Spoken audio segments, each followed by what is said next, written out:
Okay, तो last class में हमारा ईएमआई चैप्टर चल रहा था और कल अपनी क्लास नहीं हो पाई थी इलेक्ट्रिसिटी रीजन की वजह से। आज अपन आगे कंटिन्यू करते हैं। तो एलआर सर्किट वगैरह कंप्लीट हो गया था अपना, है ना। म्यूचुअल इंडक्शन हमें स्टार्ट करना था, तो जल्दी से अपन स्टार्ट करते हैं। Mutual induction, mutual induction, mutual induction. देखिए बहुत ही सिंपल सा कॉन्सेप्ट होता है म्यूचुअल इंडक्शन का। मान लीजिए मेरे पास यहाँ पर एक सर्किट है जिसमें वेरिएबल करंट जा रहा है। बेसिकली इसमें हो सकता है कि इंडक्टर लगी हो, रेजिस्टेंस लगा हो। तो आप जानते हैं इंडक्टर रेजिस्टेंस होता है सर्किट में, तो करंट अचानक नहीं इंक्रीज हो जाता है, धीरे धीरे इंक्रीज होता है। एलआर सर्किट में ग्रोथ ऑफ करंट आपने पढ़ाई है ना। इसके पास में मान लो कि एक और यहाँ पे एक सर्किट था जिसमें सिर्फ एक रेजिस्टेंस है और कुछ भी नहीं, एक रेजिस्टेंस है बस और कुछ भी नहीं है। जो भी हमारे पहले सर्किट में करंट आया है वो वेरिएबल है, वो करंट को जिस तरह से फ्लो कर रहा होगा, और उस करंट की वजह से अगर आप ध्यान से देखें तो इस करंट की वजह से यहाँ पर मैग्नेटिक फील्ड बनेगी बाहर की तरफ। तो इस सर्किट के करंट से इसमें भी मैग्नेटिक फील्ड पास हो रही है। इस मैग्नेटिक फील्ड की वजह से इस लूप में भी कुछ फ्लक्स आ रहा होगा, इस लूप में भी कुछ इसके एरिया से कुछ फ्लक्स लिंक हो गया होगा। तो फ्लक्स इन सेकेंड सर्किट पहले के करंट की वजह से प्रोड्यूस हो रहा है।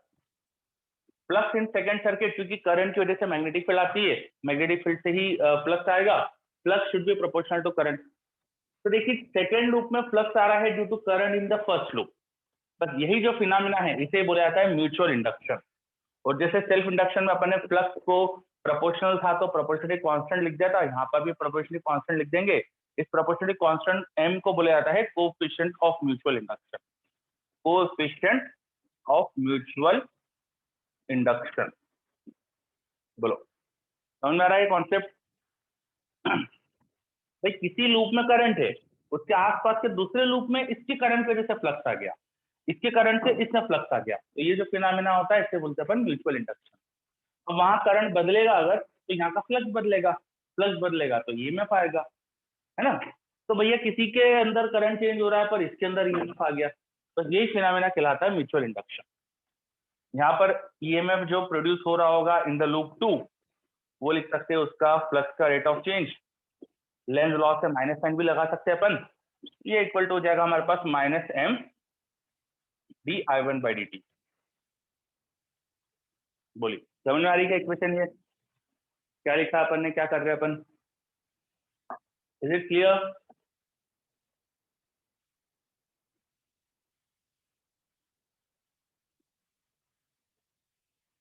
ओके ठीक है, आगे कंटिन्यू करते हैं अब अपन। अब जैसा पहले करंट से दूसरे में फ्लक्स आ गया, तो इसके करंट से भी उसमें फ्लक्स आ सकता है। अगर यहाँ कोई करंट प्रोड्यूस करवा दे तो उससे उसमें फ्लक्स आ सकता है। तो सिमिलरली जैसा अपन ने फ्लक्स 2 में देखा I1 के प्रोपोर्शन है, पहले लूप में भी फ्लक्स आ सकता है, पहले लूप में भी फ्लक्स आ सकता है due to current in the second loop. ये भी हो सकता है भाई, जब इससे इसमें आ सकता है तो इससे इसमें भी आ सकता है, दोनों पॉसिबल है। तो यहाँ पर अपन फिर से वही सब इक्वेशन वगैरह लिख दूं मैं, तो यहाँ पर भी फ्लक्स प्रोपोर्शनल टू करंट था तो प्रोपोर्शनली कांस्टेंट सेम आता, प्रोपोर्शनली कांस्टेंट यहाँ सेम आता है। कई बार किताबों में ऐसा लिखते हैं, यहाँ पर उसको लिख देते हैं म्यू टू M2 ऑफ 1, उसको लिख देते हैं M12 और फिर बाद में बोलते हैं कि ये M12 और M21 इक्वल है। तो मैंने शुरू में ही बोल दिया कि इक्वल है ना। जो म्यूचुअल इंडक्शन का कोफिशिएंट होता है, पहले का फ्लक्स दूसरे के करंट से निकालो या दूसरे का फ्लक्स पहले के करंट से निकालो, ये जो प्रोपोर्शनली कांस्टेंट आता है वो सेम आता है। ठीक है, क्योंकि भाई ये एक से दूसरे में लिंक जितना हो रहा है उतना इससे इसमें लिंक होगा। सिमिलैरिटी, आप सिमेट्री के कॉन्सेप्ट से बोल सकते हो ऐसा। चलिए ना, म्यूचुअल इंडक्शन डिपेंड किस पे करना चाहिए, ये किस किस पे डिपेंड करना चाहिए देख लेते हैं। एम डिपेंड्स ऑन, किस किस पे डिपेंड करेगा? एक तो लूप के डेफिनेटली साइज, शेप, इन सब पे डिपेंड तो करना ही चाहिए। लूप का शेप कैसा है, नंबर ऑफ टर्न पे भी डिपेंडेंसी होती है, मीडियम पे भी डिपेंडेंसी होती है जैसा अपन ने देखा ही था। साथ में ओरिएंटेशन पे भी डिपेंडेंसी होती है, ओरिएंटेशन। ओरिएंटेशन का मतलब क्या होता है कि अगर आपने लूप्स को अलग तरीके से रखा हुआ है, उनको रखने का तरीका बदल दिया तो फ्लक्स अलग तरह का लिंक हो सकता है ना। जैसे एग्जांपल के लिए अगर मेरे पास एक सर्कुलर लूप है और सर्कुलर लूप के सेंटर में भी एक सर्कुलर लूप रख दिया इस तरह से कि दोनों का एक ही प्लेन है, एक ही प्लेन है। तो अब देखो बड़े लूप में कुछ भी करंट आएगा उसकी वजह से जो मैग्नेटिक फील्ड बनेगी वो ऐसे डॉट वाली बनेगी, ये पूरा छोटे लूप के एरिया से क्रॉस कर रही है परपेंडिकुलरली। बड़े लूप में करंट की वजह से जो यहाँ पे मैग्नेटिक फील्ड बन रही है वो छोटे लूप के पूरे एरिया से क्रॉस कर रही है ना। लेकिन मैं ओरिएंटेशन बदल दूं, बड़ा लूप ऐसा रखा और छोटा लूप उसके परपेंडिकुलर रख दिया ऐसे, ठीक है। तो मैग्नेटिक फील्ड जो बड़े लूप की आएगी वो इसके प्लेन के परपेंडिकुलर ऐसे आएगी, और छोटे लूप का जो एरिया वेक्टर है वो इधर की तरफ हो जाएगा। छोटे लूप का एरिया वेक्टर ऐसा हो जाएगा, बड़े लूप की मैग्नेटिक फील्ड ऐसे क्रिएट हो जाएगी। मतलब ये क्या बताया मैंने कि दोनों लूप का जो प्लेन है वो अलग है। एक बड़ा लूप ऐसा रखा है तो छोटा लूप इसके प्लेन में नहीं है, वो उससे परपेंडिकुलर है, उससे परपेंडिकुलर है। बड़ा लूप इस तरह से है तो छोटा लूप ऐसे है। बड़े लूप की जो मैग्नेटिक फील्ड होगी वो सपोज अंदर या बाहर ऐसा कुछ है, डिपेंडिंग अपॉन करंट कैसा है। तो छोटे लूप का एरिया इसके परपेंडिकुलर है। अब मैंने सिर्फ ओरिएंटेशन बदला है तो देखो फ्लक्स ही बदल गया। फ्लक्स बदलने से ऑफकोर्स फिर म्यूचुअल इंडक्शन बदल जाएगा। अरे की बात समझ में ओरिएंटेशन का मतलब? सभी बच्चे बताइए यस या नो, आ रहा है समझ में, नहीं आ रहा है? चलो यशपाल को तो क्लियर है, वेरी गुड यशपाल। बाकी बच्चे म्यूचुअल इंडक्शन पढ़ रहे हैं अपन, तो म्यूचुअल इंडक्शन का मीनिंग समझा अपन ने, एक के करंट से दूसरे में फ्लक्स आने का फिनोमेना। अभी निकालना बहुत आसान है mutual induction. Mutual induction coefficient निकालना बहुत आसान है। जैसे ये वाले केस का निकाल ही लेते हैं ना अपन, ठीक है। इस वाले केस का निकाल लेते हैं, इसमें तो जीरो हो जाएगा, फ्लक्स ही जीरो हो जाएगा। जो दूसरा मैंने परपेंडिकुलर वाला केस बनाया था इसमें तो फ्लक्स ही जीरो, म्यूचुअल इंडक्शन जीरो हो जाएगा। पहले केस का म्यूचुअल इंडक्शन निकालते हैं अपन। मान लो दोनों में कुछ टर्न्स भी थे, n1 into number of turn से। रेडियस मान लेते हैं बड़े लूप की r, छोटे लूप की a और b कर लेते हैं। रेडियस बड़े लूप की a, छोटे लूप की b, है ना। अब निकालते हैं अपन म्यूचुअल इंडक्शन। बड़े लूप के करंट से सेंटर में फील्ड कितनी बनेगी? होगी म्यू नॉट, जो भी करंट फ्लो कर रहा है I अपॉन 2r। r उसका a माना है, और नंबर ऑफ टर्न इसमें n1 थे तो n2 थे तो n2 मल्टीप्लाई करना चाहिए। ये मैग्नेटिक फील्ड बनेगी due to the current in the bigger loop at the centre of bigger loop. सही बात है क्या? सही लिखा देखो मैंने, मैग्नेटिक फील्ड, ठीक है। अब छोटे लूप का एरिया कितना होगा? जिस एरिया से फ्लक्स जा रहा है, फ्लक्स डायरेक्टली लिख लेता हूँ ना, फ्लक्स होगा बी इंटू एरिया, और एरिया इसका हो जाएगा पाई बी स्क्वायर। तो मैग्नेटिक फील्ड इंटू एरिया, ये आ जाएगा मैग्नेटिक फ्लक्स। क्योंकि एरिया और बी एक ही परपेंडिकुलर, एक ही डायरेक्शन में, बी भी ऐसा है एरिया भी ऐसी होगा, तो उनका बीच का एंगल का जो थीटा लगाते, कॉस थीटा लगाते, वो वन हो गया। ये एक टर्न से फ्लक्स है। छोटे लूप में मैंने नंबर ऑफ टर्न n2 बताए थे, तो उसमें total number of turn n2 होने से इसमें n1 बोल लेते हैं, यहाँ पे n1 बोल लो इसको। तो n1 में मल्टीप्लाई करना पड़ेगा टोटल फ्लक्स लिखने के लिए। जितने number of turn, her turn में सेम फ्लक्स है, तो टोटल फ्लक्स के लिए नंबर ऑफ टर्न मल्टीप्लाई कर दिए मैंने। तो अगर आप केयरफुली ऑब्जर्व करें तो करंट हटा के बाकी सारी चीजें आपको म्यूचुअल इंडक्शन दिख रहा है। म्यूचुअल इंडक्शन आ गया mu not I n1 n2 b square upon 2 है। देखो ये दिख रहा है कोएफिशिएंट ऑफ म्यूचुअल इंडक्शन। आ रहा समझ में? ये दो सर्कुलर लूप्स के बीच का म्यूचुअल इंडक्शन निकाल दिया मैंने।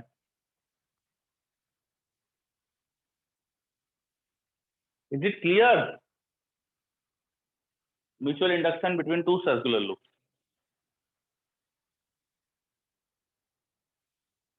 चलो एक और क्वेश्चन करो, ये एक क्वेश्चन जैसे करा अपन ने, एक और क्वेश्चन करते हैं अपन। मान लो एक स्ट्रेट वायर है, इनफाइनाइट लॉन्ग स्ट्रेट वायर, और इसी के प्लेन में एक लूप है, यहाँ पे एक लूप है, यहाँ पे इसी के प्लेन में। कहाँ रखा है? वायर से ए डिस्टेंस पे रखा है, और लूप की डायमेंशन, उसकी जो विड्थ है वो एल है, और जो उसकी हाइट है वो एच है ना। इनके बीच का म्यूचुअल इंडक्शन निकालो। नंबर ऑफ टर्न एक ही है, बहुत सारे टर्न्स नहीं, एक ही टर्न है बस। तो इनके बीच का म्यूचुअल इंडक्शन निकालो, करो ट्राई एक बार आप। Coefficient of mutual induction between this two straight wire and rectangular loop, करिए ट्राई।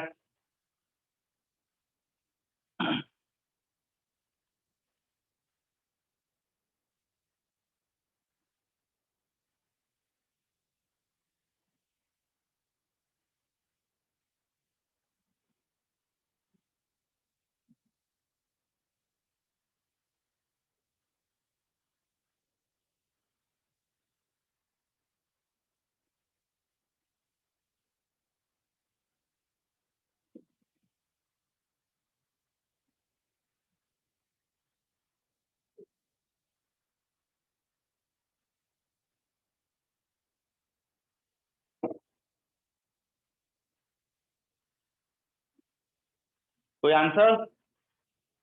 म्यूचुअल इंडक्शन निकालना है इनके बीच का।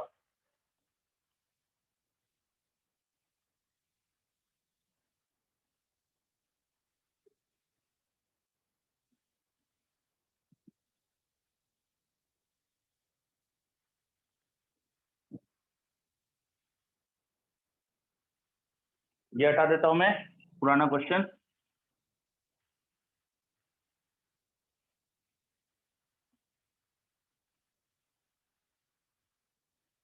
ओके, एक आंसर आया मेरे पास हिमांशु का। गुड हिमांशु। चलो करते हैं अपन बोर्ड पे सॉल्व। इन दो के बीच का म्यूचुअल इंडक्शन निकालना बहुत आसान है, बिकॉज ये आपको करा चुका हूं। स्ट्रेट वायर की वजह से इससे फ्लक्स निकलवाया था मैंने आपसे।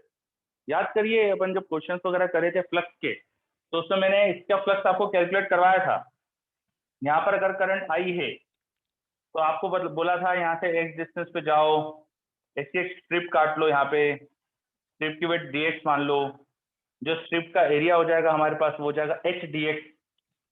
तो इस छोटे से एरिया से छोटा सा फ्लक्स लिख लो। वायर के करंट से फील्ड अंदर की तरफ बनेगी, क्रॉस वाली फील्ड दिखाएगी। वो फील्ड भी प्लेन के परपेंडिकुलर, एरिया भी प्लेन के परपेंडिकुलर। फील्ड भी ऐसे ही, इस स्ट्रिप का एरिया भी ऐसे ही। तो छोटा सा जो फ्लक्स होगा तो सिंपली बी इंटू एरिया कर देंगे। बी हो जाएगा mu not I bye 2 pi perpendicular distance, जो कि बी इंटू एरिया हो जाएगा हमारे पास एच dx। ठीक है, ये छोटा सा फ्लक्स आया। फिर इसे इंटीग्रेट कर लो तो पूरा फ्लक्स मिल जाएगा आपको।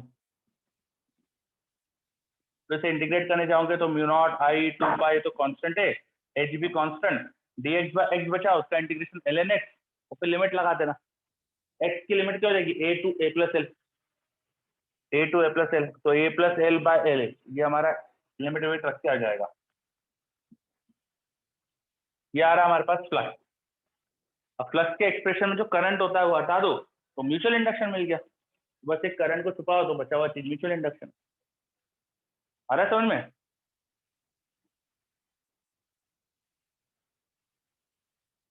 सभी बच्चे क्लास में है कि नहीं? हिमांशु के अलावा किसी का रिप्लाई नहीं आ रहा है। आया कि नहीं आया? कुछ डाउट है तो रिपीट करूँ, कुछ दिक्कत है तो बताऊँ मैं। याद आ रहा है कि करा हुआ है अपना क्वेश्चन? क्लियर बता रहे हैं? अच्छा चलो बहुत बढ़िया। ओके बहुत बढ़िया। चलिए, है ना? तो ये अपन ने स्ट्रेट वायर और एक रेक्टेंगुलर लूप का बीच का म्यूचुअल इंडक्शन निकाला। और भी ऐसे क्वेश्चंस करते हैं अपन। अब एक थोड़ी जरूरत पड़ती है जिस चीज की, दो सोलोनॉइड के बीच का म्यूचुअल इंडक्शन, वो कभी कभी हमसे पूछ लिया जाता है, तो वो निकालते हैं। Mutual induction between two solenoid, mutual induction between two solenoid, mutual induction between two solenoid.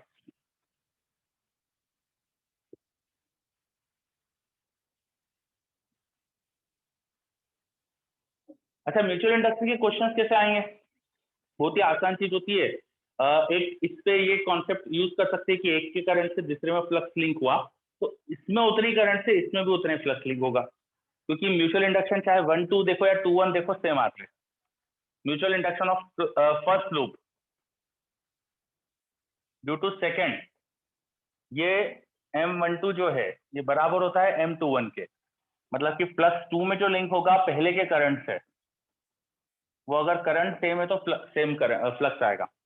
अगर ये I1 I2 बराबर होंगे तो ∅1 ∅2 भी बराबर हो जाएंगे, क्योंकि M इक्वल होते हैं। कहने का मतलब इस वायर के करंट से अगर इस लूप में लिंक फ्लक्स ये आया है, तो इस लूप में करंट आई कोई लिंक फ्लो करा दे, उससे वायर में लिंक फ्लक्स भी यही आएगा। समझे बात? वायर के करंट की वजह से मैंने लूप का फ्लक्स निकाला, तो लूप के करंट की वजह से वायर का कोई फ्लक्स लिंक पूछता तो वो भी यही आता, है ना? क्योंकि ये M12 और M21 इक्वल आते हैं, तो ये M इक्वल है तो सेम करंट से सेम फ्लक्स आएगा। ये लॉजिक समझ में आ रहा है? बहुत काम की चीज है। चलिए, है ना? तो ये एक पॉइंट बताया मैंने आपको। इसके बाद अपन आ जाते हैं mutual induction between two solenoid, M between two solenoid, दो सोलोनॉइड का बीच का म्यूचुअल इंडक्शन। अब मैं यहाँ पर एक डायग्राम बना रहा हूँ जिसको थोड़ा केयरफुली ऑब्जर्व करना कि डायग्राम क्या है। एक डायग्राम बनाने वाला हो जिसको थोड़ा केयरफुली ऑब्जर्व करना कि डायग्राम क्या है ना? तो थोड़ा पेंट दिख रहा है भले ही आपको, ये एक सिलेंड्रिकल शेप दिखाया मैंने है, ठीक है, और ये एक और सिलेंडर दिखाया मैंने,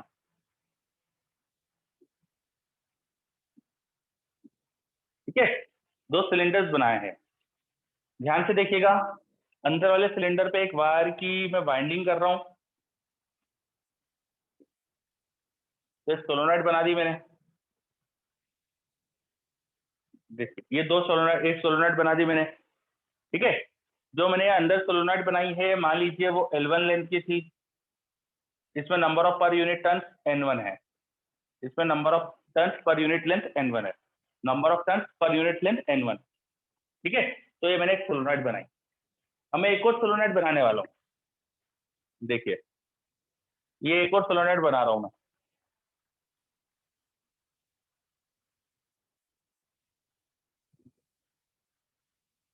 कैन यू ऑब्जर्व कि मैं क्या कर रहा हूँ यहाँ पे, दो सोलोनॉइड बन रही है, समझ में आ रहा है क्या?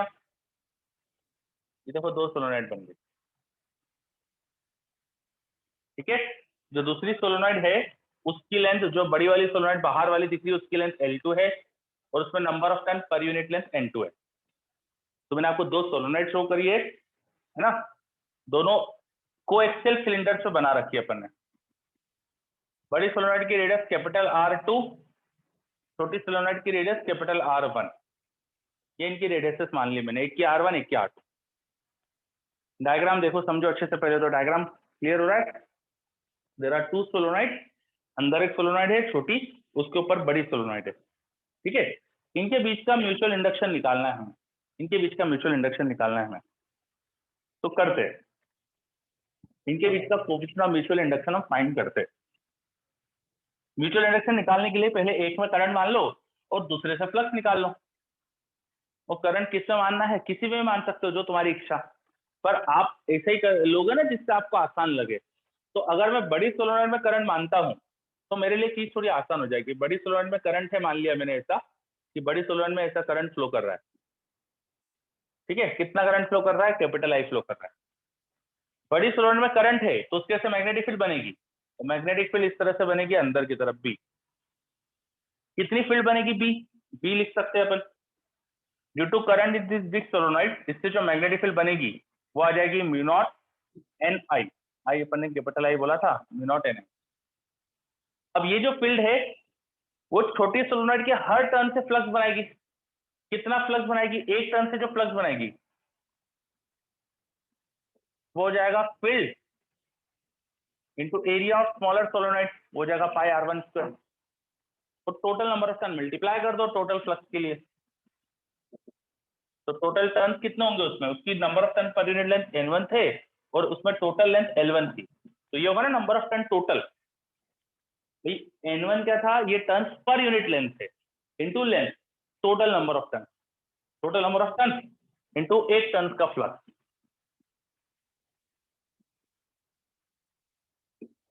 देखो टोटल फ्लक्स आएगा।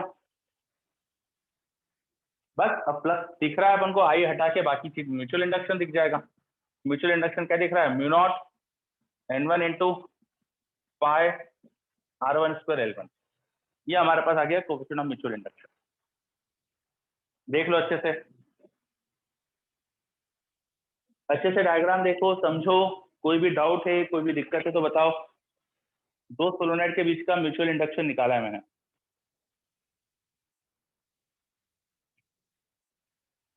देख लीजिए आप एक बार, कुछ लिखा है ओ सर, इसमें डीसी करंट तो वर्क ही नहीं करेगा। भाई फ्लक्स लिंक तो हो जाएगा ना डीसी करंट से भी। भाई म्यूचुअल इंडक्शन से ईएमएफ आने के लिए करंट बदलना बदलना पड़ेगा आपको। अगर आपको ईएमएफ लाना है तो करंट को चेंज करना पड़ेगा, करंट को चेंज करोगे तो ईएमएफ आएगा। पर फ्लक्स तो लिंक हो सकता है ना बिना करंट के चेंज करे भी, तो म्यूचुअल इंडक्शन तो तब भी होगा डीसी करंट से भी, ठीक है। हाँ, चलो और कोई डाउट किसी को भी, देख लो अपन ने क्या करा है पूरा।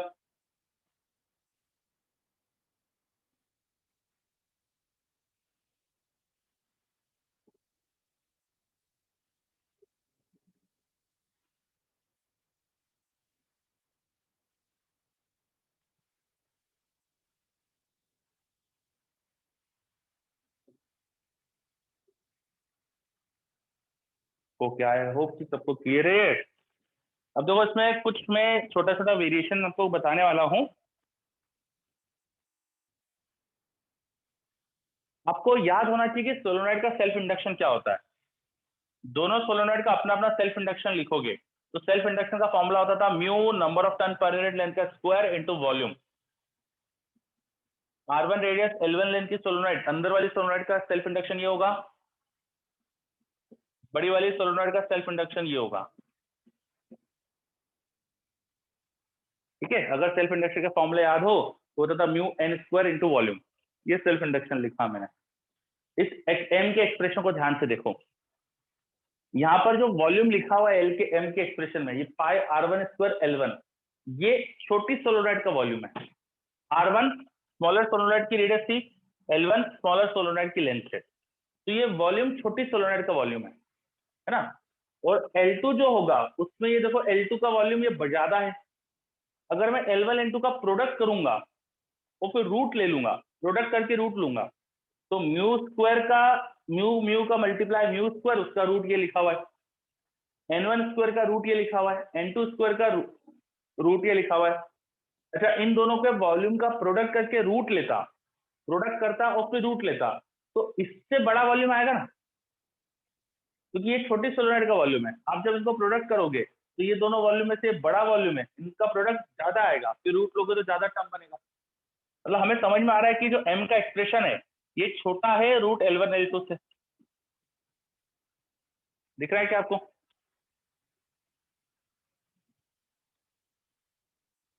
देख लीजिए अच्छे से,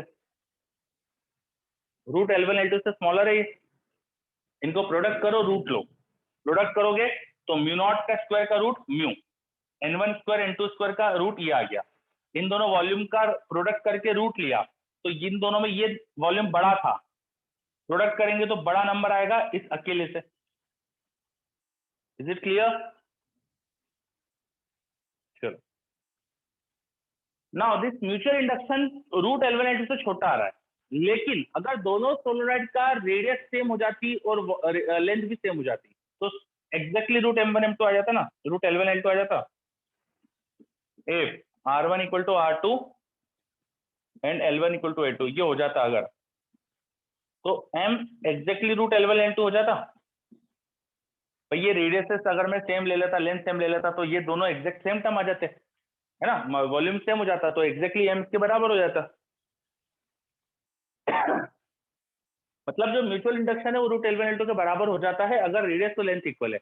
रेडियस लेंथ इक्वल होने से होता क्या, अभी देखो जो बड़ी सोलोनॉइड की वजह से फील्ड है वो इस रीजन में भी है, यहाँ पर भी है, यहाँ पर भी मैग्नेटिक फील्ड बनेगी, ठीक है, पर छोटी सोलोनॉइड केवल अंदर के रीजन में ही है। तो जो कंप्लीट फ्लक्स बड़ी सोलोनॉइड ने बनाया है वो छोटी से लिंक नहीं हो पा रहा है।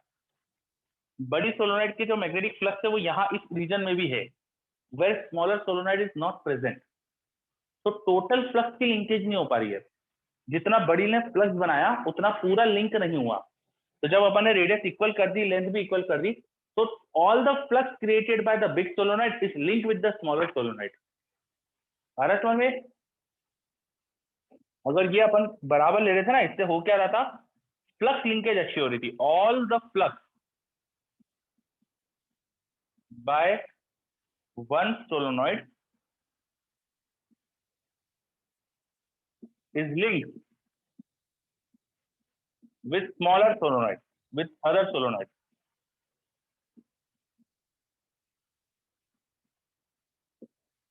समझे? दोनों की रेडियस और लेंथ बराबर करने से फ्लक्स लिंकेज अच्छी हो रही है। तो जब फ्लक्स लिंकेज अच्छी है तो mutual induction root L1 L2 के बराबर है, और फ्लक्स लिंकेज अच्छी नहीं थी तो mutual induction root L1 L2 से छोटा था। तो इस सम को समझाने के लिए हम लोग कई बार है ना म्यूचुअल इंडक्शन को लिखते हैं सम k time root L1 L2, और ये k एक फैक्टर है जो 0 और 1 के बीच में होता है, जो बताता है फ्लक्स कितने अच्छे से लिंक हुआ। This k is called flux linkage constant, flux linkage constant और कपलिंग कांस्टेंट। कपलिंग कांस्टेंट ये बता रहा है कि दो जो आपके पास सर्किट है उनमें कितनी अच्छी से कपलिंग हुई है। अच्छी कपलिंग हुई होगी तो k की वैल्यू 1 हो जाएगी। है ना, अच्छी कपलिंग के लिए K1 और खराब कपलिंग के लिए K0। तो this K denote flux linkage, कितना अच्छे से फ्लक्स लिंक हुआ है। 100% फ्लक्स लिंक हुआ तो K की वैल्यू 1 हो जाएगी, 50% लिंक हुआ तो K की वैल्यू 0.5 हो जाएगी। तो फ्लक्स लिंकेज कितनी अच्छी है, वो फैक्टर अगर K है तो mutual induction K time root L1 L2 हो जाता है। कई जगह पर आप ऐसा भी देखेंगे, लिखा हुआ देखेंगे कि सेल्फ इंडक्शन पे depend, mutual induction depends on self induction, तो इस फॉर्मूले से कनेक्ट करके बोलते हैं वो लोग, mutual induction depends on self induction, ऐसा भी लिखा देख सकते हैं आप कई जगह, वो इस फॉर्मूले से आता है। चलो, तो म्यूचुअल इंडक्शन और सेल्फ इंडक्शन का एक तरह से रिलेशन समझा अपन ने, आया समझ में आपको, relation between mutual induction and self induction. Okay, Avni को तो क्लियर है, वेरी गुड, संजना को भी क्लियर है, वेरी गुड। तो अपन ने म्यूचुअल इंडक्शन पढ़ा, सेल्फ इंडक्शन पहले पढ़ चुके थे। अच्छा, म्यूचुअल इंडक्शन भी phi equal to M I है, जैसा कि phi equal to L I था, तो एम और एल की डायमेंशन भी सेम होगी, यूनिट भी सेम होगी, भाई डेफिनेशन ही सेम हो रही है एक तरह से, phi by I equal to L या एम है, तो डायमेंशन यूनिट सब सेम ही होती है, ठीक है। हेनरी में मेजर करते हैं इसको भी अपन। चलिए, तो म्यूचुअल इंडक्शन के बारे में अपन को इतनी चीज जानना थी, इतना सफिशिएंट है। म्यूचुअल इंडक्शन कंप्लीट अपना। एक सिंपल सा इसको क्वेश्चन करते, लिखिए,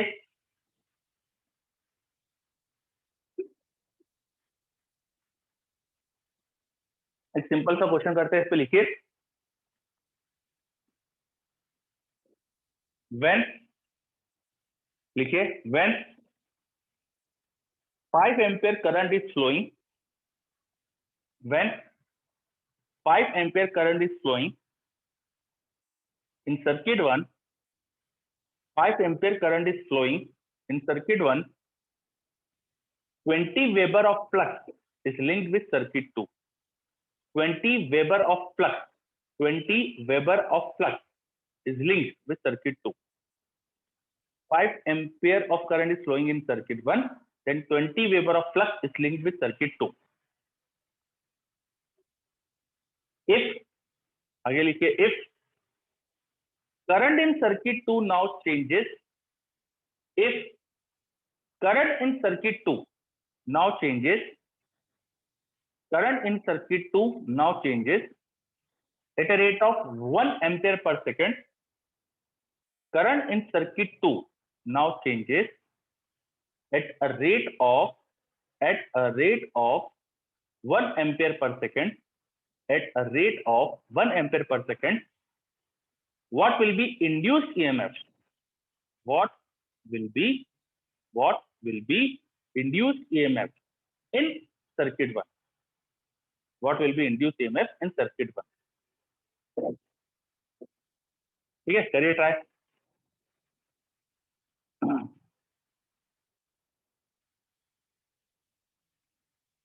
सर्किट 1 का करंट आपको दिया था, उससे सर्किट 2 में फ्लक्स दिया है, अब सर्किट 2 में करंट का रेट ऑफ चेंज दिया है, तो सर्किट 1 में इंड्यूस ईएमएफ पूछ लिया है, करिए।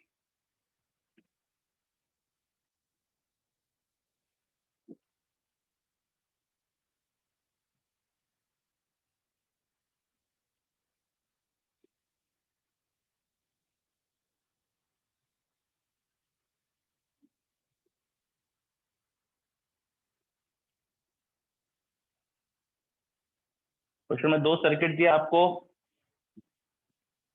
सर्किट 1, सर्किट 2, आपको बोला है सर्किट 2 में फ्लक्स और सर्किट 1 के करंट ये दिया हुआ है। सर्किट 2 में फ्लक्स दिया है 20 वेबर का, जब करंट कितना था यहाँ पे 4 एम्पेयर का, 5 एम्पेयर ज्यादा अच्छा है, तो म्यूचुअल इंडक्शन आ जाएगा हमारे पास 4 हेनरी। ठीक है, ये समझ में आ रहा है क्या? सर्किट 2 में फ्लक्स दिया है, सर्किट 1 का करंट दिया है, तो उससे म्यूचुअल इंडक्शन मिल जाएगा। अब ईएमएफ पूछा है, ईएमएफ इन सर्किट 1 वो हो जाएगा m इंटू di2/dt। सर्किट 2 का करंट का रेट ऑफ चेंज दिया है आपको 1, तो 4 इंटू 1, ये आ जाना चाहिए 4 answer. Magnitude of EMF induced in the circuit 1 वो आ गया 4। सही है अवनी, वेरी गुड। आ रहा है समझ में क्वेश्चन, ये क्या करा अपन ने?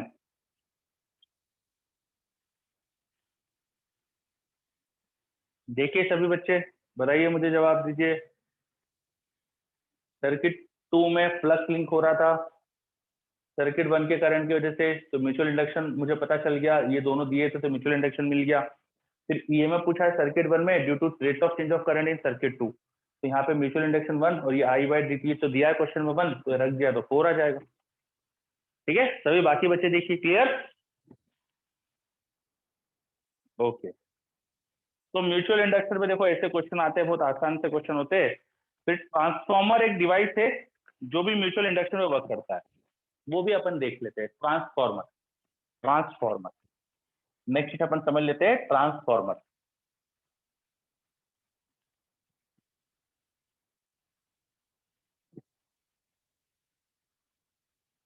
नेक्स्ट लिखिए आप ट्रांसफॉर्मर।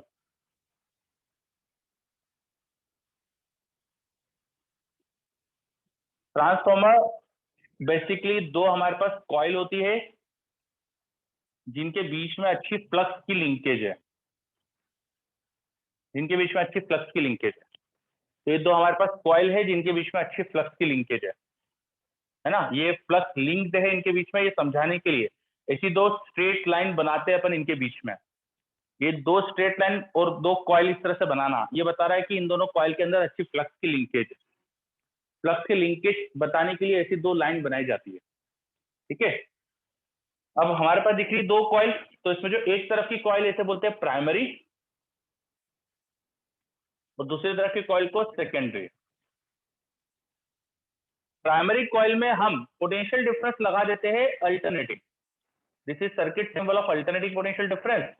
मतलब ये पोटेंशियल कुछ ऐसा होता है V equal to V naught sine omega T, एक साइनसोइडल पोटेंशियल लगा दिया, मतलब पोटेंशियल फ्लक्चुएट कर रहा है विद टाइम। ठीक है, अब इससे क्या होता है, यहाँ का पोटेंशियल फ्लक्चुएट होगा तो यहाँ जो इस कॉइल में करंट आएगा वो भी फ्लक्चुएट होगा विद टाइम। कॉइल का करंट टाइम के साथ फ्लक्चुएट होगा, तो इन दोनों कॉइल में अच्छी फ्लक्स की लिंकेज है, तो इनमें म्यूचुअल इंडक्शन बहुत अच्छा है। इसमें करंट टाइम के साथ चेंज हो रहा है, तो यहाँ का करंट भी टाइम के साथ चेंज होगा, यहाँ का करंट टाइम के साथ चेंज होगा, तो इसमें ईएमएफ आएगा। सेकेंडरी कॉइल के अंदर यहाँ पर प्रोड्यूस होता है ईएमएफ, V2 इंड्यूस होता है ड्यू टू V1। ठीक है, और वही म्यूचुअल इंडक्शन के कॉन्सेप्ट से जो V2 डेवलप हो सकता है वो आप लिख सकते हैं mutual induction into rate of change of current in the first circuit, current in the first circuit, ऐसा लिख सकते हो, है ना।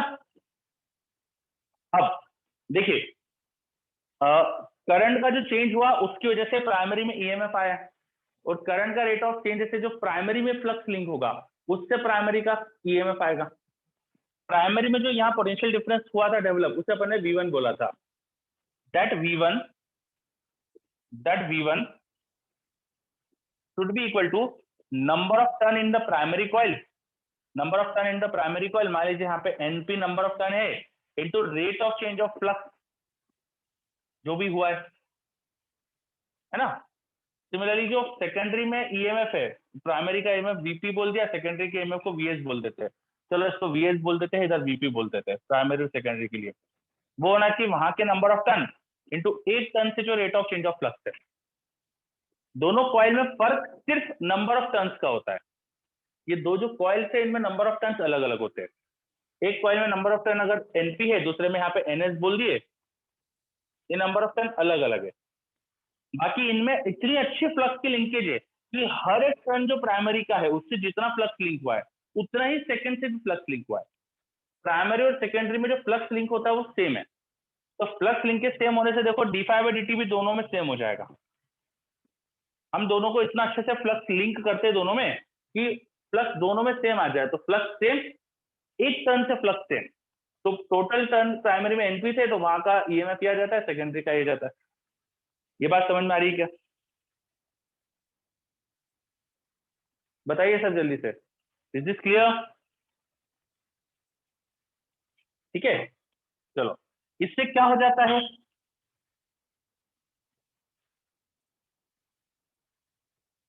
अब देखो अगर मैं इनको डिवाइड कर दूं तो voltage in primary upon voltage in secondary, ये सिंपली NP बाय NS हो जाएगा।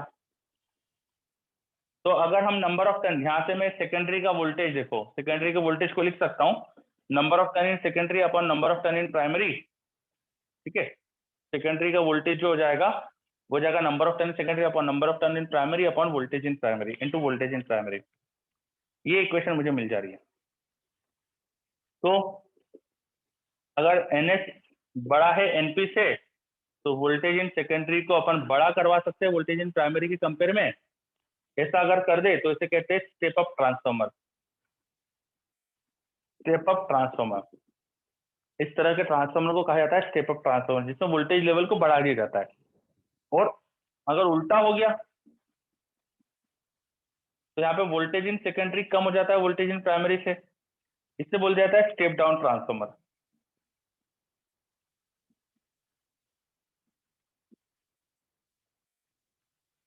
ठीक है, ये voltage in secondary voltage in primary दोनों ही अल्टरनेटिव है। ये जो अपन ने V0 sin ओमेगा t लगाया था ना, ऐसे ही है, दोनों ही अल्टरनेटिव है। पर इनके एम्पलीट्यूड जो होते हैं उनका रिलेशन ही आ जाता है। इनकी पीक वैल्यू या आरएमएस वैल्यू पढ़ेंगे अपन इसी चैप्टर में, आरएमएस वैल्यू या पीक वैल्यू में रिलेशन आ जाता है। बताओ समझ में आ रहा है ये?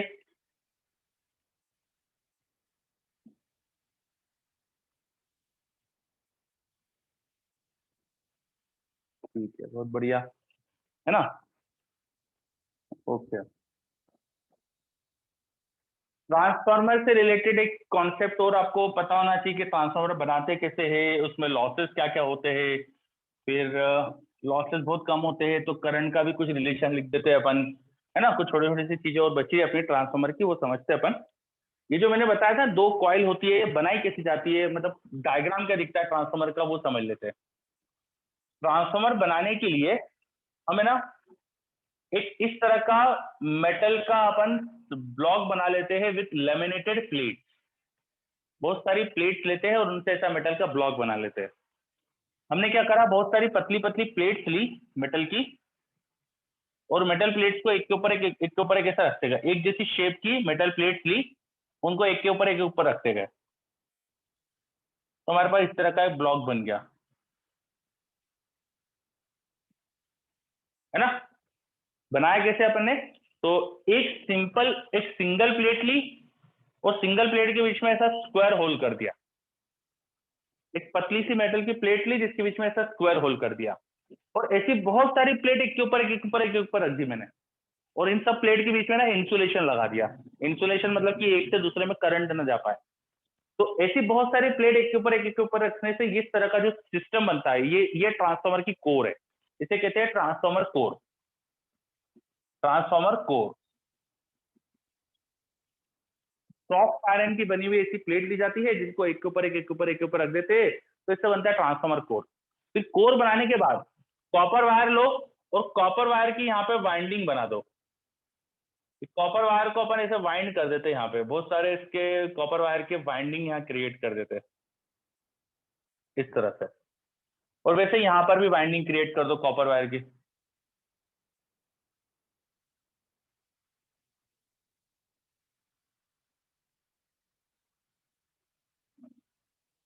ठीक है, बस ऐसे बनता है ट्रांसफार्मर।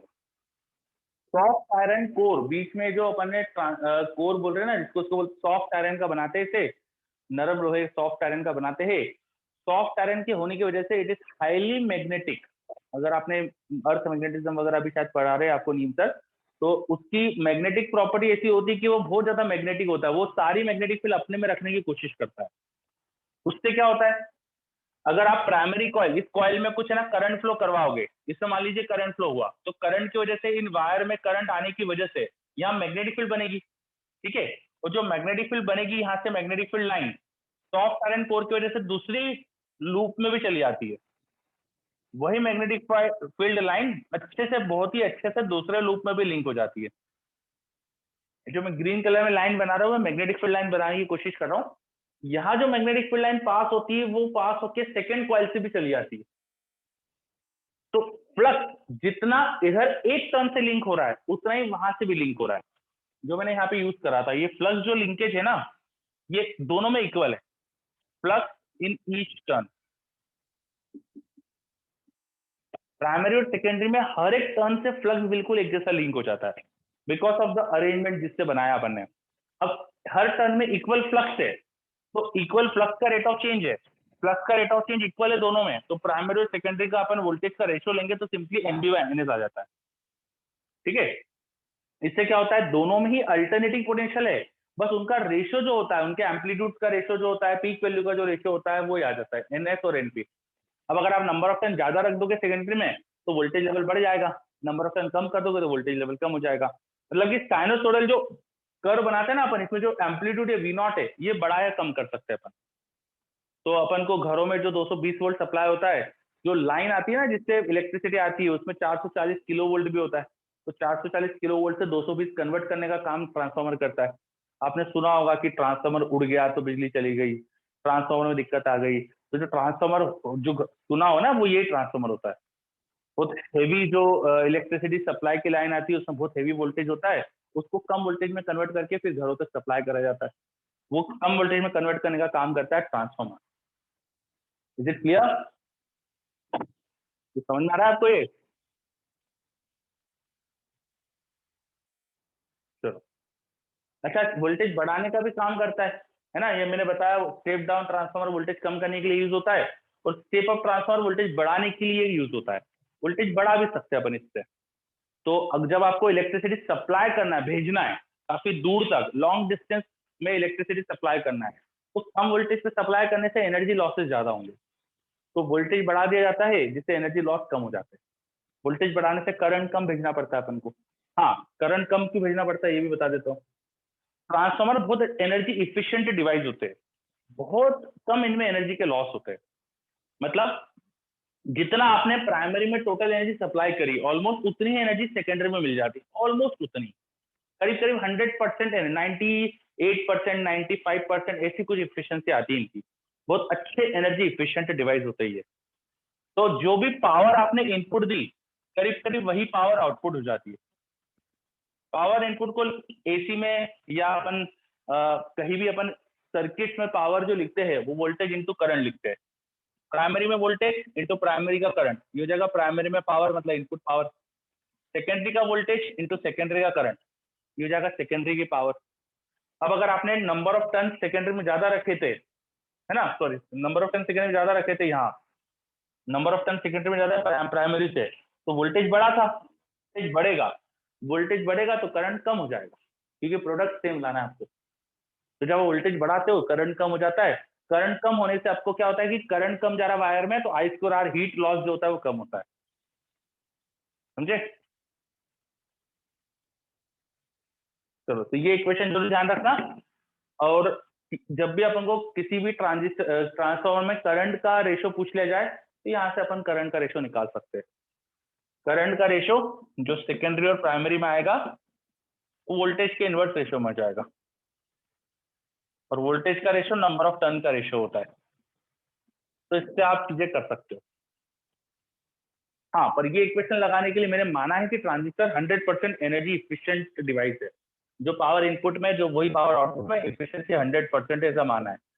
प्रैक्टिकली 100% नहीं होगी कभी भी, प्रैक्टिकली पर बहुत अच्छी होती है, 98%, 95% ऐसी इफिशिएंसी होती है। थोड़ा बहुत जो लॉस होता है उसके वो कहाँ होता है, तो जो कॉपर की वायरिंग बनाई ना अपन ने, इसमें हीट एनर्जी लॉस होती है।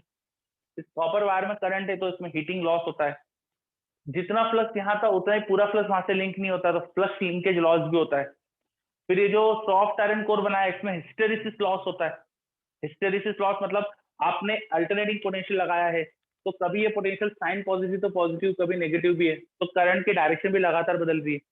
करंट कभी पॉजिटिव कभी नेगेटिव, करंट की डायरेक्शन चेंज होने से क्या होता है, मैग्नेटिक फील्ड की डायरेक्शन बदलती रहती है। तो मैग्नेटिक फील्ड कभी तो एक डायरेक्शन में फिर दूसरी डायरेक्शन में, तो सॉफ्ट आयरन कोर जो ना, इसको भी मैग्नेटाइज फिर डीमैग्नेटाइज ऐसा करते रहता है ये। इस प्रोसेस में इसमें जो लॉस होता है एनर्जी का, उसको बोलते हैं हिस्टेरिसिस लॉस। तो ऐसे कई सारे लॉसेस होते हैं ट्रांसफार्मर में। कुछ हमिंग एनर्जी, हमिंग साउंड भी प्रोड्यूस होता है लगातार इसमें, कंटिन्यूस एनर्जी साइनसोइडल करंट की वजह से। यहाँ पे एयर में भी थोड़ा सा आयनेशन डीआयनेशन होता है जिससे साउंड प्रोड्यूस होता है, तो उससे भी कुछ एनर्जी लॉस होती है। तो ऐसे कई सारे तरह के लॉस होते हैं। क्लियर? स्कूल में पढ़ाते हैं, आपने पढ़ा होगा एडी करंट लॉस, विशाल बता रहा है, बिल्कुल सही। जो ट्रांसफार्मर की कोर है ना, ये जो अपन ने कोर बनाई थी ना अंदर, इसमें अपन लगातार मैग्नेटाइजेशन डीमैग्नेटाइजेशन करते हैं, मैग्नेटिक फील्ड बदल रहे, और चेंजिंग मैग्नेटिक फील्ड से मटेरियल के अंदर इंड्यूस करंट आते हैं, वो इंड्यूस करंट से हमें एडी करंट लॉस दिखता है। तो ये सॉफ्ट आयरन कोर है, इसके अंदर एडी करंट लॉस होता है, जिसको अपन आयरन लॉस भी बोलते हैं। है ना। तो ऐसे कई तरह के लॉस होते हैं। बिल्कुल सही, स्कूल में कराते ही आपको शायद याद होगा। चलिए, तो ये अपन ने पढ़ा ट्रांसफार्मर, उसके लॉसेस वगैरह। तो देखो इसमें क्या सब कुछ क्लियर है आपको? जो अपन ने पढ़ा सब समझ में आ रहा है?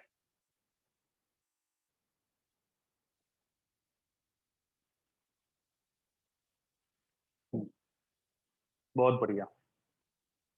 चलो बच्चों, तो अपना ट्रांसफार्मर म्यूचुअल इंडक्शन पे बेस्ड एक डिवाइस होता है, जिसके बारे में भी चीजें पढ़ी अपन ने। अच्छा, इसके क्वेश्चन आपके एसी वाली जो रेसेस है ना उसमें मिलेंगे, है ना। ये अपने ईएमआई में थोड़ी एंड में है रेसेस, उसमें आपको इसके क्वेश्चन मिलेंगे ट्रांसफार्मर पे बेस्ड। ठीक है, तो आप वहां उसको देख सकते हो।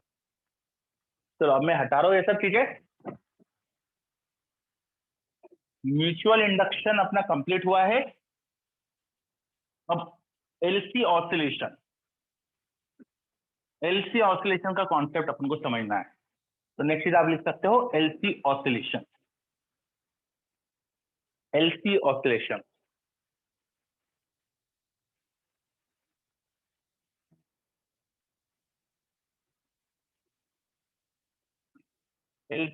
ऑसिलेशन। देखो, एल एंड सी, एल और सी, ये एल का मतलब इंडक्टर है, सी का मतलब कैपेसिटर है। अगर हमने एक ऐसा सर्किट बनाया जिसमें इंडक्टर हो, कैपेसिटर हो, ऐसा सर्किट बनाया जिसमें इंडक्टर है, कैपेसिटर है। मान लीजिए कि आपने इंडक्टर को करंट दे दिया था या कैपेसिटर को चार्ज दे दिया था, कुछ है इनिशियली इनमें कुछ एनर्जी है। इंडक्टर को करंट देने से उसमें मैग्नेटिक एनर्जी आ जाएगी, कैपेसिटर को चार्ज देने से उसमें इलेक्ट्रोस्टैटिक्स वाली इलेक्ट्रिक एनर्जी आ जाएगी, है ना। और आपने ऐसा सर्किट बना दिया और सर्किट स्विच ऑन कर दिया। तो अगर कैपेसिटर पर कुछ चार्ज है, मान लीजिए क्यू और माइनस क्यू, कैपेसिटी सी ले लेते, इंडक्टर की इंडक्टेंस एन ले लेते, और सर्किट में मान लेते करंट भी है आई। तो इस सर्किट में क्या होता है अब ये समझ रहे हो? देखो, अब मैं यहाँ पे अगर केवीएल लगाऊंगा, बाय केवीएल, कैपेसिटर के लिए यहां से यहां गया plus Q by C. Inductor में करंट के डायरेक्शन में क्या लिखते हैं अपन? Minus L D I by D T equal to zero. Capacitor में माइनस प्लेट से प्लस प्लेट गए, plus Q by C. Inductor में करंट के डायरेक्शन में लिखते हैं minus L D I by D T equal to zero. अच्छा, ये करंट जो जा रहा है उससे चार्ज कम होगा। देखो, जो करंट जा रहा है ऐसे कैपेसिटर से, ऐसे करंट बाहर जा रहा है, तो उसका चार्ज कम होना चाहिए। और चार्ज का रेट ऑफ चेंज ही तो करंट होता है। तो this I should be minus D Q by D T. I should be minus D Q by D T. इस चार्ज का रेट ऑफ चेंज ही तो करंट होना चाहिए, और करंट बाहर जा रहा है तो चार्ज कम होगा। समझ में आ रहा है क्या? I minus D Q by D T होना चाहिए। ठीक है, this I should be minus D Q by D T. अब ये इक्वेशन में यूज कर लेता हूँ, यहाँ रख देता हूँ। तो देखो, ये L D I by D T को वहां लेके जाते हैं, तो ये हो गया मेरे पास L D I by D T equal to Q by C. Let put this D I by D T, I की वैल्यू लिख देता हूँ D Q by D T. तो L D D T of I, और I को लिख दिया मैंने minus D Q by D T equal to Q by C. Minus sign में बाहर ले सकता हूँ, तो माइनस एल, और ये डबल डिफरेंशिएशन हो जाएगा। क्यू का टाइम के साथ डिफरेंशिएशन, फिर उसका वापस से टाइम के साथ डिफरेंशिएशन, मतलब क्यू का डबल डिफरेंशिएशन। ये माइनस एल वहां डिनोमिनेटर में ले जाओ तो आ जाएगा minus one by L C into Q. देखो, ये इक्वेशन बन रही है हमारे पास। मैंने सर्किट में कुछ चार्ज मान लिया कैपेसिटर पे है और कुछ करंट है ऐसा मान लिया, और मैंने केवीएल की इक्वेशन लगाई, तो देखा तो चार्ज के लिए एक डिफरेंशियल इक्वेशन बनी, और ये तुम्हारी जानी पहचानी डिफरेंशियल इक्वेशन है। देख पा रहे हो क्या आप? Do you know this differential equation? ऐसा कभी देखा है आपने? यस अमनी, वेरी गुड, सीरीज बिल्कुल सही। ये तो एसएचएम की इक्वेशन है भाई। अगर मैं एसएचएम की इक्वेशन लिखूं तो वो होती थी, याद करिए, D two X by D T two equal to minus omega square into X. तो वैसे तो इक्वेशन है D two Q by D T two equal to minus, ये होना चाहिए ओमेगा स्क्वायर इंटू क्यू। तो इसका सॉल्यूशन तो आप जानते हो क्या होना चाहिए? इसका जो सॉल्यूशन होना चाहिए वो कुछ एसएचएम वाली इक्वेशन वाला सॉल्यूशन होना चाहिए। मतलब क्यू होना चाहिए कुछ amplitude A into sine of omega T plus कुछ इनिशियल फेज, ऐसा कुछ मिलना चाहिए। वेयर ओमेगा वो होना चाहिए one upon root L C. ये जो टर्म होता है यहाँ पे प्रोपोर्शनली कांस्टेंट, ये ओमेगा स्क्वायर होता है, तो ये अगर ओमेगा स्क्वायर है 1/LC, तो ओमेगा होना चाहिए 1/√LC।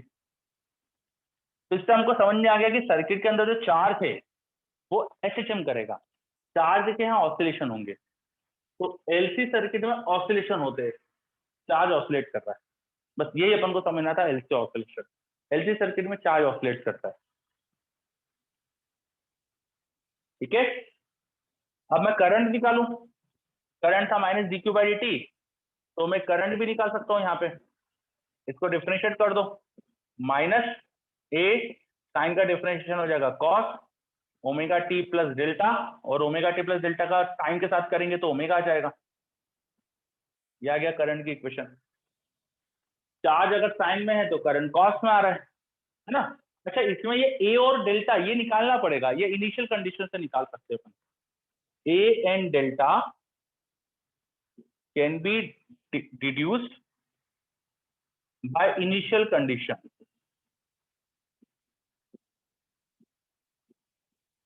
ये हर क्वेश्चन में अलग अलग हो सकती है initial condition, depending upon question में क्या दिया है उसके हिसाब से ए और डेल्टा अलग अलग आ सकता है।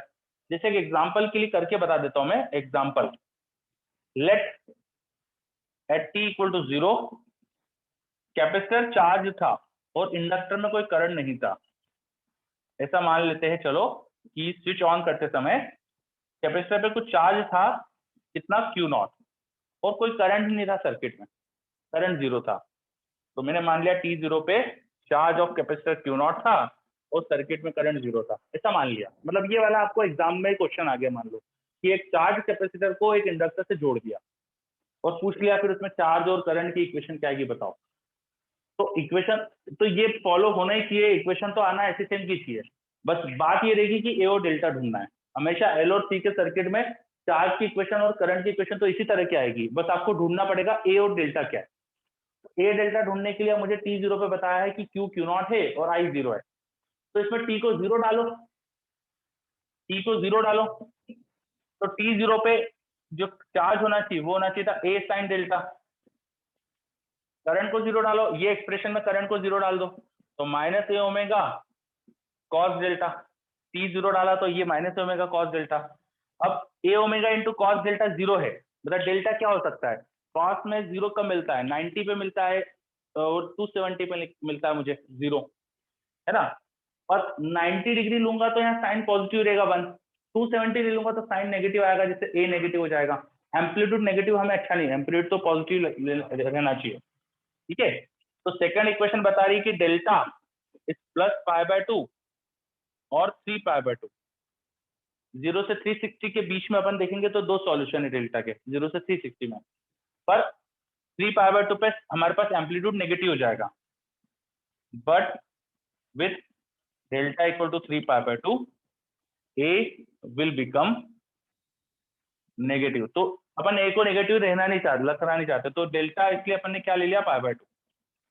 डेल्टा को π/2 डाल दो, तो नाउ चार्ज की इक्वेशन क्या आ गई मेरे पास, साइन डेल्टा, यहाँ पे डेल्टा π/2 डाला तो Q equal to A equal to Q0 हो जाएगा, sine omega T plus 90 cos omega T कर देना। और वैसे अब करंट की इक्वेशन आ जाएगी, यहाँ पर डेल्टा π/2 तो cos 90 plus theta minus sine theta होता है, तो ये ए की वैल्यू क्या आ गई थी Q0 ओमेगा और साइन ओमेगा टी आ जाएगी। आ रहा है समझ में ये। हमेशा एल और सी का जो सर्किट बनता है उसमें चार्ज की इक्वेशन और करंट की इक्वेशन ऐसे आती है, एसएचएम की इक्वेशन आती है। एसएचएम का आपको एम्पलीट्यूड और इनिशियल फेज डेल्टा और एम्पलीट्यूड ए ये निकालना पड़ेगा, और ओमेगा तो हमेशा 1/√LC होगा। अब आपको इनिशियल फेज डेल्टा और ए एम्पलीट्यूड निकालना, उसके लिए क्या करेंगे, क्या दिया है क्वेश्चन में देखेंगे। क्वेश्चन में T0 पे चार्ज क्या था और करंट क्या था। इस इक्वेशन में T को 0 डाला, 0 पे जो चार्ज है उससे इक्वेट कर दिया, करंट को इससे इक्वेट कर दिया, और फिर अपन ए और डेल्टा ढूंढ सकते हैं। तो मैंने इस सिचुएशन में जब इंडक्टर में करंट नहीं था, कैपेसिटर में चार्ज था, निकाला, तो चार्ज और करंट की इक्वेशन यहाँ गई, ठीक है। और अगर दोनों की ग्राफ बना लो तो आपको दिख रहा है कि दोनों ही एसएचएम जैसा कर रहे हैं। चार्ज का graph Q0 cos omega T, तो ऐसा कॉस में ग्राफ बना दो चार्ज का, ठीक है। चार्ज का ग्राफ आ गया विद टाइम। वो करंट का भी ग्राफ बना सकते हो आप। करंट का साइन में आ रहा है ग्राफ।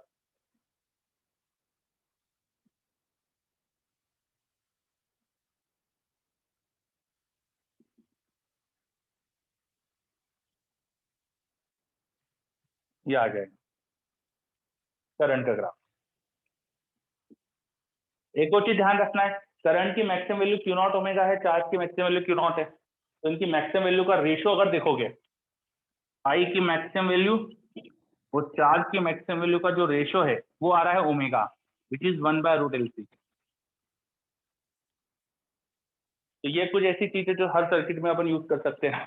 करंट जो चार्ज की मैक्सिमम वैल्यू, एक की मैक्सिमम वैल्यू दी है तो दूसरी की निकाला जा सकती है आसानी से। क्लियर हो रहा है ये?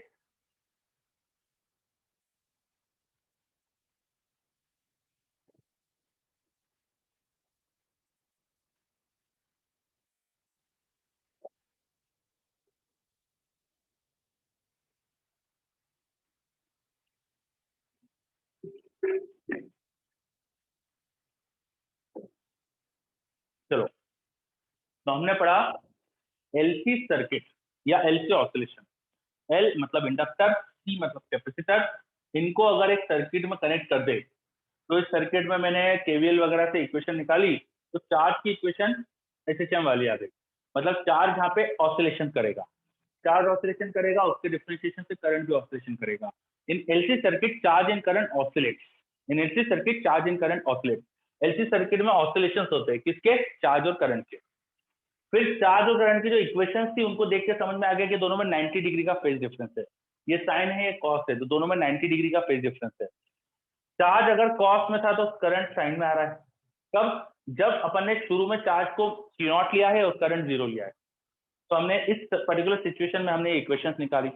और हमें इक्वेशंस में ध्यान रखना है कि करंट की मैक्सिमम वैल्यू और चार्ज की मैक्सिमम वैल्यू का रेशियो ओमेगा आ जाता है, विच इज 1/√LC। तो यहाँ पे एंगुलर फ्रीक्वेंसी 1/√LC से चार्ज और करंट एसएचएम करते हैं। दोनों की ही एंगुलर फ्रीक्वेंसी सेम आती है, विच इज 1/√LC। तो अपन को ये सब चीजें याद होना चाहिए। ओके, अभी मैंने एनर्जी कैलकुलेशंस नहीं बताई आपको। यहाँ पे कैपेसिटर में एनर्जी होगी, चार्ज है तो। इंडक्टर में करंट आएगा तो उसमें भी एनर्जी होगी।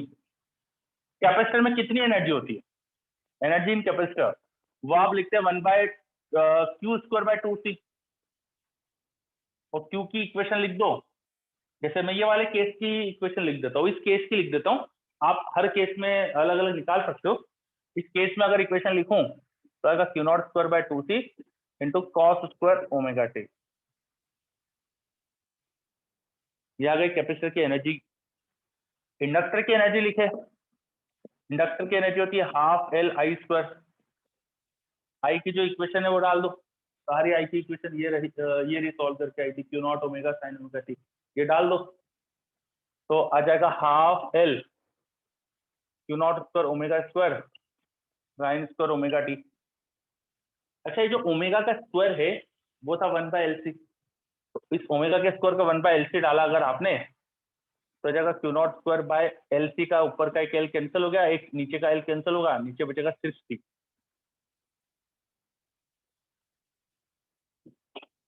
अरे देखो ध्यान से कि कैपेसिटर का जो मैक्सिमम एनर्जी है और जो इंडक्टर की मैक्सिमम एनर्जी वो सेम है। और असल में इन दोनों एनर्जी को सम करोगे तो देखो इनिशियल मैक्सिमम एनर्जी आ रही है। इन दोनों का सम करो, कैपेसिटर की एनर्जी प्लस इंडक्टर की एनर्जी, तो आ रहा है Q0²/2C, जो सर्किट की टोटल इनिशियल एनर्जी है। टोटल इनिशियल एनर्जी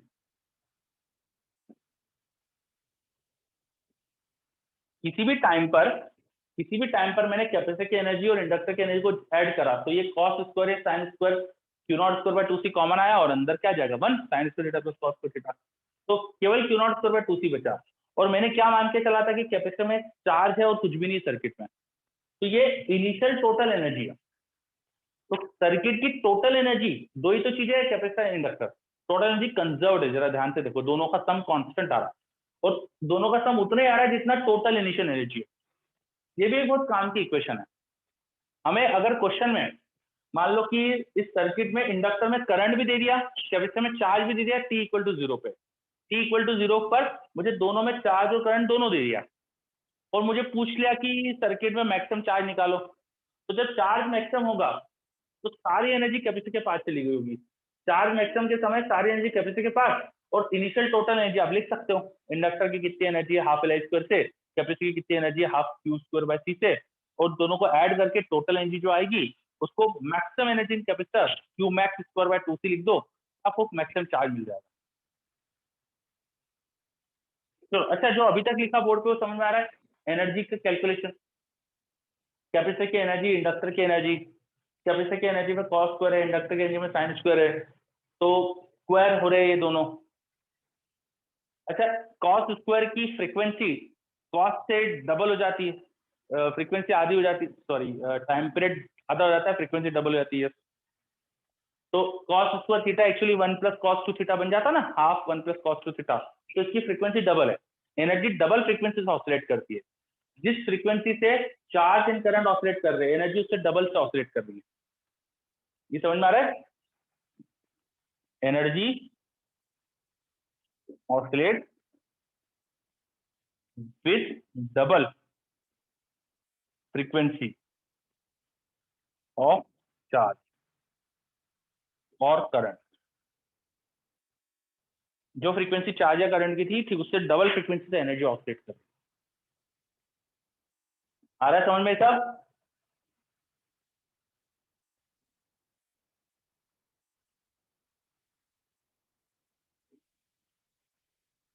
बताइए सब, इज इट क्लियर? चलो अब सब रिप्लाई कर रहे हैं, गुड, वेरी गुड। तो अपन ने एलसी ऑसिलेशन भी पढ़ लिया है ना? ठीक है। आज सब लोग शायद थोड़ा सा मूड बच्चों का ठीक दिख नहीं रहा मुझे। बताइए, रेस 5 में कोई डाउट?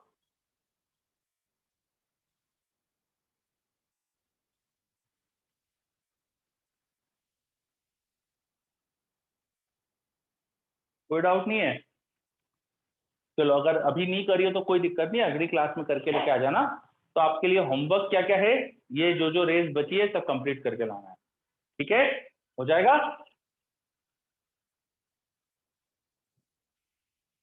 ओके बच्चों, कोई बात नहीं, अगली क्लास में अटेम्प्ट करके ले आना। तो जो जो रेस मैंने दी है 5, 6, 7, ये 3 रेस होमवर्क में आपके लिए, तो ये तीनों रेस आपको करके लाना। ठीक है, इसके बाद हम स्टार्ट कर रहे हैं वो ऑप्टिक्स। तो आपका नेक्स्ट चैप्टर में स्टार्ट करा रहा हूँ ऑप्टिक्स, और मैंने नीम सर से रिक्वेस्ट करी कि एसी वो करवा देंगे आपको, तो मैं आपका ऑप्टिक्स स्टार्ट कर देता हूँ और एसी आपको सर करवा देंगे। ठीक है, चलो तो लिखिए ऑप्टिक्स।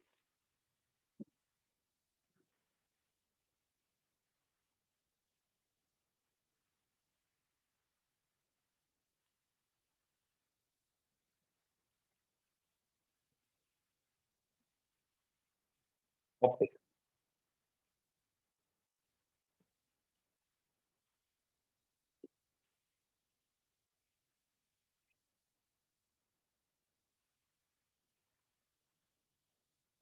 अमन पूछ रहा है रिवीजन क्लास के बारे में कुछ की। ठीक है, आपको जो भी पुराने टॉपिक्स में डाउट है तो आप डाउट पूछिए ना, आपको मना किसने करा है? ठीक है, आपके जो दिक्कत है आप पूछ सकते हैं, क्वेश्चन सॉल्व करिए, जो नहीं आए पूछो, ये करना ही है आपको, है ना?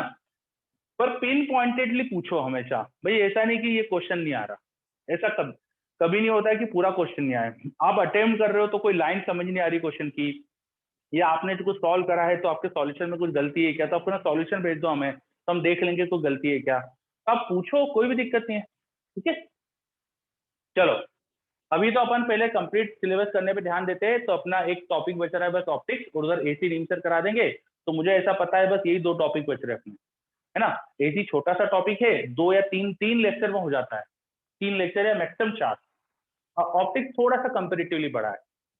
ऑप्टिक्स पर आसान भी टॉपिक है, क्योंकि 10th क्लास में भी बच्चे थोड़ा बहुत ऑप्टिक्स के बारे में पढ़ते हैं, लाइट लेंस वेंस सब पढ़ते हैं, फिर 12th में भी पढ़ते हैं, तो काफी चीजें रिपीट चलती है। तो ऑप्टिक्स बहुत आसान लगेगा आपको। What is optics? ऑप्टिक्स में करते क्या है हम? Optics is study of light, study of light, light की स्टडी। अब हम जो पढ़ रहे हैं रे ऑप्टिक्स पढ़ रहे हैं। ठीक है, संजना पूछ रही है ऑप्टिक्स कब तक चलेगा? देखते हैं, ज्यादा बड़ा इतना भी बड़ा नहीं है, हम कोशिश करेंगे 6-7 लेक्चर में खत्म करने की। तो इस हफ्ते कोशिश करके देखते हैं, नहीं तो अगले हफ्ते 1-2 लेक्चर बस, है ना। अगले क्या, अगले हफ्ते मतलब एग्जाम के बाद। ऑप्टिक्स क्या है? Study of light. अभी हम किस लाइट की स्टडी किस तरह से करने वाले हैं? आपने वेव ऑप्टिक्स चैप्टर पढ़ा था, वहां लाइट के नेचर की स्टडी करी थी, वेव प्रॉपर्टी की स्टडी करी थी। हमने मॉडर्न फिजिक्स में फोटो इलेक्ट्रिक पढ़ा है, तो वहां लाइट फोटोन है, ये चीज मान के अपन ने स्टडी करी लाइट की, लाइट का एक नेचर की स्टडी करिए। अब हम लाइट के एसोसिएटेड फिनोमेना की स्टडी करने वाले। हम जो अपना चैप्टर स्टार्ट कर रहे हैं ऑप्टिक्स का, बेसिकली वो है ज्योमेट्रिकल ऑप्टिक्स। ज्योमेट्रिकल ऑप्टिक्स, इसमें हम करते क्या है? ज्योमेट्रिकल ऑप्टिक्स में हम रिफ्लेक्शन, रिफ्रैक्शन इन फिनोमेना की स्टडी करते हैं। रिफ्लेक्शन रिफ्रैक्शन फिनोमेना की स्टडी करते हैं। रिफ्लेक्शन रिफ्रैक्शन फिनोमेना के लिए लाइट को हम क्या मानते हैं? रे। लाइट को हम क्या मान के स्टडी करते हैं? रे। व्हाट इज द रे? कोई भी लाइट बेसिकली एक डिस्टर्बेंस है, एक वेव है या फोटोन है जो एक डायरेक्शन में प्रोपोगेट कर रहा है।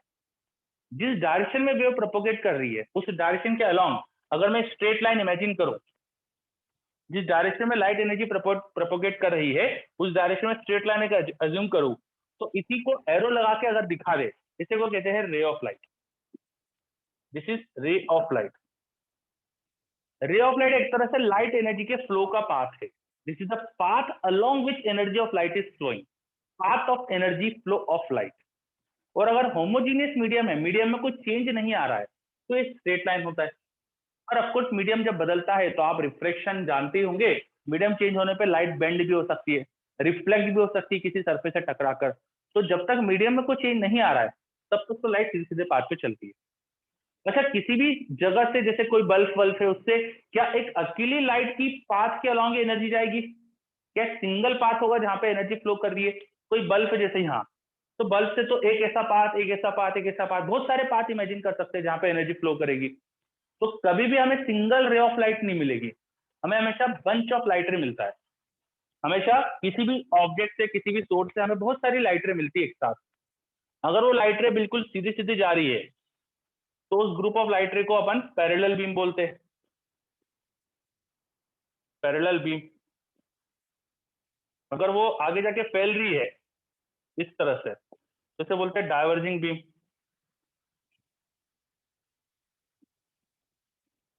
और आगे जाके कॉन्वर्ज हो रही है तो उसे बोल देते हैं अपन कॉन्वर्जिंग बीम। ठीक है, कॉन्वर्जिंग बीम। अब लाइट बीम वगैरह क्या होता है अपन ने समझ लिया। अब अपन जो रे ऑप्टिक्स पढ़ते हैं इसमें मेनली हमको लाइट सोर्स, ऑब्जेक्ट, इमेज, इन चीजों के बारे में स्टडी करना होती है। तो what is the light source? Light का सोर्स क्या होता है? एनीथिंग जो लाइट प्रोड्यूस कर रहा है, जैसे बल्ब, उसको लाइट सोर्स बोल सकते हैं। पॉइंट सोर्स क्या होता है? अगर वो बहुत छोटा सा हो, एक पॉइंट जैसा, तो उसे पॉइंट सोर्स बोल देते हैं। नॉर्मली आपको यहाँ पे पॉइंट सोर्सेस ऑफ लाइट दिए जाते हैं। सोर्स के बाद अपन को समझना चाहिए ऑब्जेक्ट क्या होता है। जब लाइट किसी सरफेस पर गिर रही है तो इंसिडेंट लाइट रे कहां से आ रही है? That point is called object. मान लीजिए एक मिरर है, मिरर अपन बहुत बार यूज करते हैं ऑप्टिक्स में। मान लीजिए मेरे पास एक मिरर है, उस मिरर पे लाइट रेज आके फॉल हो रही है। मिरर पे लाइट रेज इस तरह से कुछ आके फॉल हो रही थी, तो जो लाइट रे मिरर पे गिर रही है वो किस पॉइंट से आ रही है? उस पॉइंट को कहा जाता है ऑब्जेक्ट। ऑब्जेक्ट क्या होता है? वो पॉइंट जहां से इंसिडेंट लाइट रे आती है। तो object is meeting point, meeting point of incident light रे।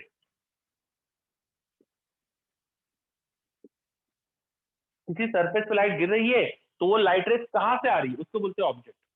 अगर एक पॉइंट से डाइवर्ज हो क्या है तो ऑब्जेक्ट जो कहलाता है उसे बोल देते हैं अपन रियल ऑब्जेक्ट। और ऐसा भी हो सकता है कि सरफेस पे जब लाइट गिर रही है तो आगे जाके मिलने वाली थी, वो कॉन्वर्जिंग लाइट रेज मिल रही है, तो बाद में सरफेस के पीछे जाके मिलने वाली थी। इन दैट केस इसे भी अपन ऑब्जेक्ट ही बोलते हैं, पर इसे बोल देते हैं वर्चुअल ऑब्जेक्ट। Virtual object. तो what do we mean by object? ये समझ में आ रहा है आपको? What is object? Object incident light के लिए डिफाइन करते हैं अपन। ऑब्जेक्ट इंसिडेंट लाइट के लिए डिफाइन करते हैं। इंसिडेंट लाइट रे किसी एक पॉइंट से आती हुई दिखती है तो उसे बोला जाता है रियल ऑब्जेक्ट। इंसिडेंट लाइट रे एक पॉइंट पे जाके कन्वर्ट हो रही है तो उसे कहा जाता है virtual object. Are you with me? समझ में आ रहा है?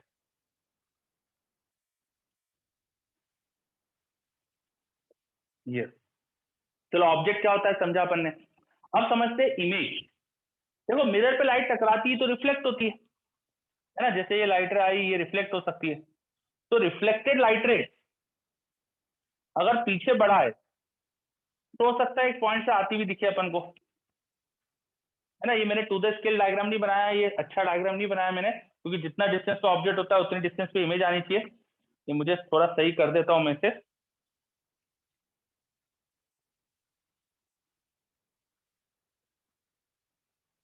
थोड़ा सही बनाने की कोशिश करता हूं मैं, कितना भी गंदा क्यों बनाया अपन डायग्राम। ठीक है, तो थोड़ी कोशिश करिए। ये है इमेज। जब मिरर पे लाइट टकराती है तो वहां से होती है रिफ्लेक्ट। तो जो रिफ्लेक्टेड लाइट रेज है वो किस पॉइंट से आ रही है, that is called image. Reflected light रे किस पॉइंट से आ रही है वो उसे कहते हैं इमेज। अगर एक पॉइंट पीछे मिलता है जहां से वो आ रही है तो उसे बोला जाता है वर्चुअल इमेज। बट इस केस में लाइट रे रिफ्लेक्ट होकर आगे एक पॉइंट पर मीट कर रही होगी, इन दैट केस जो इमेज है वो कहलाती है रियल इमेज। तो इमेज डिफाइन किसके लिए कर रहे हैं अपन, image is defined for reflected. ये मैंने मिरर के लिए बताया तो रिफ्लेक्टेड, लेंस में रिफ्रैक्शन होता है तो रिफ्रैक्टेड रे भी लिख सकता हूं मैं, रिफ्रैक्टेड रे। Image is defined for reflected और रिफ्रैक्टेड रे। इमेज डिफाइन करते हैं अपन मिरर पर टकराकर जो बाद में लाइट रेज है वो अगर एक पॉइंट में मीट करती है तो रियल इमेज, एक पॉइंट से आती हुई अपेयर होती है तो वर्चुअल इमेज। तो हमने समझा concept of object in image, what is object and what is image, ये अपन ने समझा। क्या आपको क्लियर हुआ what is object and what is image? ना अब आपको ऑब्जेक्ट और इमेज की बस ये जो डेफिनेशन अपन ने पढ़ी ये याद रखना है। ऑब्जेक्ट मतलब वो पॉइंट जहां पर इंसिडेंट लाइट रे जाके मिलने वाली या इंसिडेंट लाइट रे वहां से मिलके आ रही है, उसे ऑब्जेक्ट। इमेज मतलब कहां पर रिफ्लेक्टेड लाइट रे मीट करने वाली, वो इमेज। चलिए वेरी गुड। अब अपना टाइम हो चुका है ऑफिशियली, तो इसलिए अपन अभी आज रुकते हैं यहीं पर। नेक्स्ट क्लास में इससे आगे कंटिन्यू करेंगे अपन। तो